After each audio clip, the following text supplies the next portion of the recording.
Okay, so I'm going to make this quick video on how to sell and post just about anything on eBay. I've been selling on eBay since I was in high school. I know you have to be 18 to sell on eBay. So if you're younger, maybe your early teenage years, and you're looking to sell on there, what I did was I had my mom create an account, and I was selling everything through her account, and she was basically just giving me the money of whatever I sell, because it would get deposited straight into her account. But that's besides the point. Anyone can sign up for eBay, do a free account, post and sell whatever you want. A lot of people think that you need a nice camera or a bunch of fancy equipment to post on there or sell on there. It's very simple, and it's I think a lot of people overthink it, but really this is what I do. I get my item. In this case, I'm going to be doing a Funko Pop. There's two ways of doing it, or I guess there's a lot of ways of doing it, but two main ways of doing it. You can get this barcode, and you can either scan it with the eBay tool, where you scan barcode and boom, and then you kind of get a list of what the item is, of course, in this case Funko. And you can get an idea there. You can kind of filter it out. You can go into buy it now, so it doesn't show you any auctions. You can also do, let's see here, condition. This is basically new. I have it in a little protector. So it's been new, and I like to sort it to show me lowest, what was it? Lowest price plus lowest shipping all together. So it combines the shipping and the price together, and it puts the lowest ones first. In this case, there you go. You've got about $18 plus another $7 or so for delivery. Then it jumps up to this one, which is $20 plus $5.80 for delivery, and then it goes into these right here, 26, 27, and all of these just go up. I know it looks like this one might be less because it's $21.99. Sorry, it's $21.99, but then you have to add that $5.21 in shipping. So then that's why this one's placed below this one. That's 26.95 because this one has free shipping. So all in all, when you combine the price of this one plus the shipping, it's more than this one right here, this $26.95. Just some general stuff. But yeah, so what I'll do is I like to go usually to the lowest price. I'm not going to undercut it because I don't want to play a racing game to who can price it down the lowest just to sell it right away. This is something that's going to sell, and we can actually go in here into filters, and we can scroll down here. Where's it at? You can hit sold items. If this sold items doesn't pop up, it's usually because this show more is not pressed. So if you were to press filters and you don't see the sold, you hit show more, scroll down, and here we go, sold items right here. So when you press sold items, it'll also automatically highlight completed items, because a completed item is basically a sold item. And here you can also filter it out from lowest price. But whenever I'm looking at sold, I like to look at ended recently, because it kind of shows you most recent ones. Like this first one was sold January 25th, which was about 3 days ago. And you can see roughly what they're selling for right now. So it looks like right around $25 free shipping, ballpark. So that's what I'm going to do. And I actually like to take one of these that have already sold, and what I'll do so that you don't have to start a listing from scratch, like you just saw me take the UPC, the barcode, scanned it, found one that sold recently. These two sold recently, very recently. So I'll probably do these right here. And so I clicked on it, and then it shows, of course, that it's sold, but then you have these options up here, and you hit the sell one like this, and then it will it'll generate everything already for you. And mine is the exact same item. I also have a protector on mine, which if you don't have a protector, you can just hit edit and you can take that off of the title. But since I do, I'm going to leave that on there. boom, boom. And then your pictures, super easy pictures. You don't have to go all out. You just snap, boom, boom, boom. Usually every side, top, bottom, with something like this. It really just depends on what it is that you're selling. But I'm gonna go back in here. I'm gonna add my pictures. I'm gonna add my pictures. Hit add, and I already took these beforehand. So I've got some right here. Let's see here. I'm gonna do 1, 2, 3, 4, 5, 6, and I'll show you right now. So 1, 2, 3, 4, 5, 6. All the pictures I took of it. It's very simple. I just literally did it right here on this table, and took quick pictures of it. I'm gonna hit add, and it'll slowly put them all in there. Boom. Category, everything. All these are already checked green because I've already I just basically copied the other listing when I hit sell one like this. And right here, you don't have to add a description if you don't want to. You can if you want, and it's usually best to add a description, add some more information on what it is you're selling, and if there's absolutely anything wrong with the item or anything like that, that's usually where you can put it. But something like this is very straight to the point. Pricing, I'm going to hit the pricing. If you want to auction it, you're more than welcome to auction it, but I don't like to auction my things. I like to just sell them for a price, and if someone buys it, then awesome. If they don't, then oh well. Looks like those two were selling for around $24.99, something like that, 25. I'm going to do $24.99, and what I'll do here is offers. I'm going to, you can either do not allow offers. I like to allow offers. I feel like more people look at it. Oh, I get so many spam calls. I personally like to allow the offers. I don't usually put a minimum offer amount. So I just leave that out. But what the minimum offer basically is, if I've got a listed for $24.99 and I don't want any offers below $20, so I can put $20 and it'll automatically decline anyone that offers me anything under that $20. But I like to leave a blank. Oh, there we go. I like to leave a blank so that I can maybe get some more attraction onto the listing, more people looking at it. Perhaps. So I allow offers if you have more than one. This is where you can hit quantity, and you can hit multiple if you're selling multiple.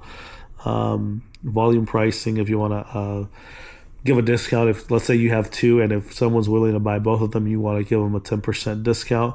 This is where you can do allow volume and buy two and save 10%, and you can change the percentages of what kind of discount you want to give them. They do that. But you don't have to allow that either. And you can't if you only have one quantity in there. Schedule listing, if you're, for some reason, you want to schedule it ahead of time. Maybe I do this right now and it's about, let's say, it's about almost 1 p.m. here. Let's say that I want my listing to go live at 5 p.m. I can schedule a time and day for it to go live. I don't think anyone should be doing this. Especially if it's not an auction. Maybe if it's an auction, it might have something to do there.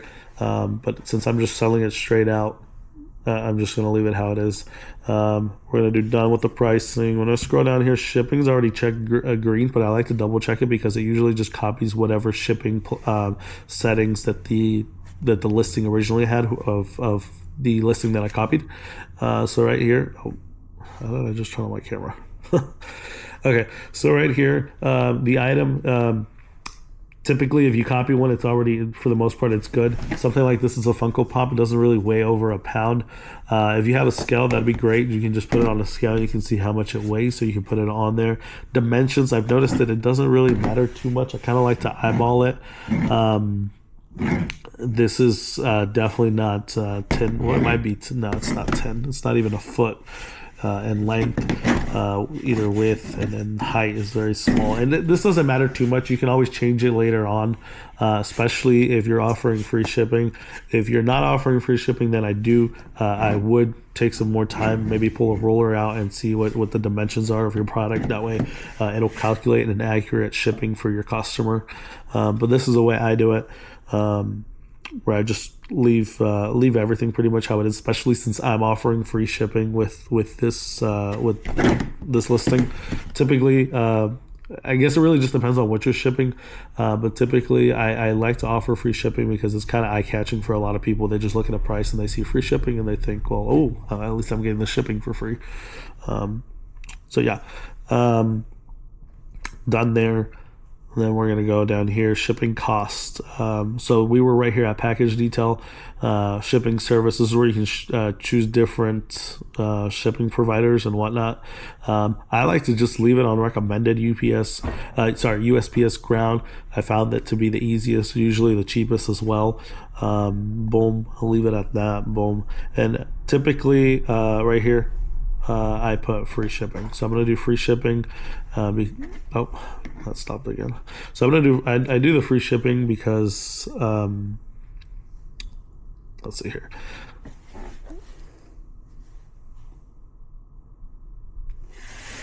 Give it a second. Okay. So yeah, I'm back. So I do the free shipping because, it's just easier that way. And something like this, I know it's not going to cost me that much to ship it. For example, I'm selling it for $24.99.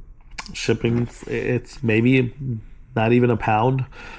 Usually anything under a pound here in the U.S., as long as you're shipping it here and not here domestic and not out of the country, it'll usually run you anywhere from $5 to $7, I would say, ballpark for shipping. So you kind of have that in the back of your head, and you know how much that's going to cost you to ship it. Now, if you want to get an idea of how much something, let's say that you do have a little scale and you put 2 or 3 pounds, let's do 3 pounds, you hit done and you put your dimensions in there, and we go back in here, and it actually still, look, you see the estimated down here is $6 upwards of $10. So it's kind of a ball range of how much it costs to deliver that at that. And it looks like as long as your dimensions don't go over what I have it there, it'll stay at that 70. You can max out at 70 pounds and it'll still be in that range. But of course, usually the bigger of an item that you ship, the dimensions are going to be bigger. But if for whatever reason this little box was 50 pounds, it would still cost me the same amount because it's tiny. I can put it in a little box. Doesn't matter as long as it doesn't go over 70 pounds, I'll still be paying pretty much the same. So I'm gonna keep it at $1.